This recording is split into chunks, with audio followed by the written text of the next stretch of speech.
what's going on, guys? Welcome to 30 Days 30 Builds Season 2. A little while ago I found a channel called Aussie Pongo. This guy 3D prints his own puzzles and they are fairly simple and unique and I really like them. And I wanted to make a puzzle that he actually built, which is called the Trapezoid Edge Cube. It's basically a fisher cube and a slice cube sort of melded together, and it's got kind of qualities of both. It's a really interesting looking puzzle and I just wanted to build it.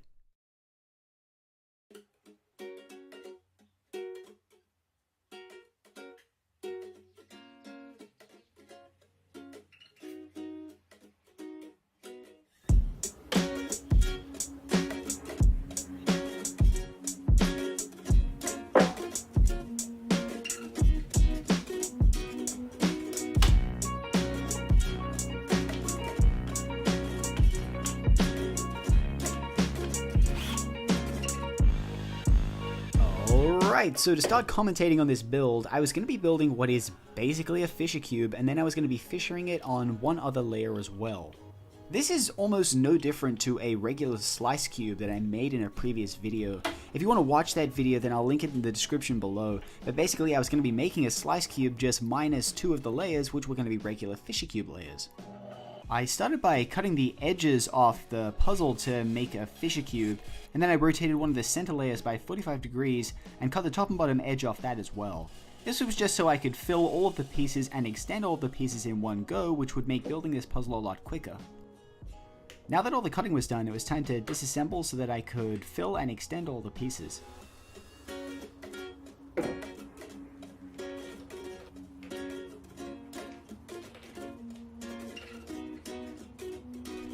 Now that everything was disassembled, it was time to get the epoxy sculpt out and mix it up to start filling and extending all the pieces.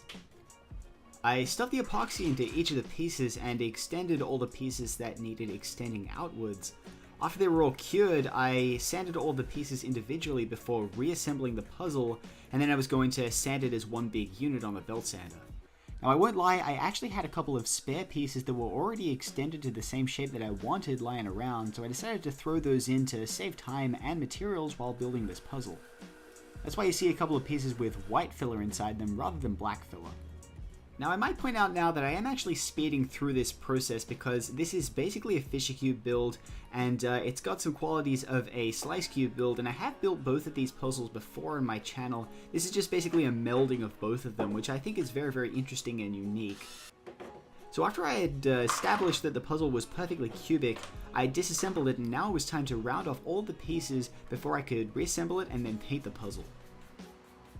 I rounded over all of the pieces. I like to do this with a nail file, and then I finish the pieces up with some Scotch-Brite. I really think it adds a really nice finish to the pieces. So after I reassembled the puzzle, I looked over it just to make sure that everything was looking alright, and then I took it over and started spray painting it. I did 2 coats of black spray paint just to make sure the finish was really nice, and I was really happy with how this puzzle looked. After it was all painted, I took it and I stickered it up, and I got some stock stickers from all of the stickers that were actually for a fisher cube, and I used those for the majority of the pieces with just a couple of hand-cut stickers. I will actually admit that I didn't have the correct blue and green sticker shades to cut some of the stickers on the large trapezoid pieces, so my ingenious solution was actually to use some of the little thin edge stickers that you get when you buy stickers from Oliver, and I just layered those on and then cut them into shape. I still think it looks pretty good, although you can definitely notice it up close. But anyways, I absolutely love how this puzzle looks, and I'm going to be sending this puzzle over to Aussie Pongo so he can actually have a look at it for himself, and that's his to keep. I highly encourage you guys to go and check out his videos. He makes a lot of really cool videos and a lot of really cool puzzles as well. They're just really interesting and unique, and I really like them, so you should definitely go and check them out. But anyways, I hope you guys liked this video. Thank you guys for watching, and I'll see you all next time.